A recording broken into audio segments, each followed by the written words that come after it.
Ahora sí, mi gente, ya llegó la Viborita, pero con integrantes del rancho. Y saludamos a todo el staff técnico de Luz y Sonido Junior, allá para el indio enamorado. Échale bonito, bonito, bonito, bonito, bonito.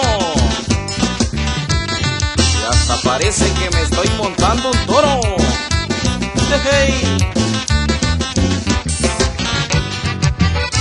Órale, compa Nicolás Quintas Flores, allá en Ciénaga Grande, Nopala.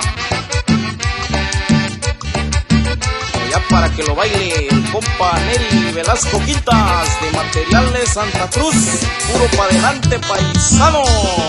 Túpele bonito.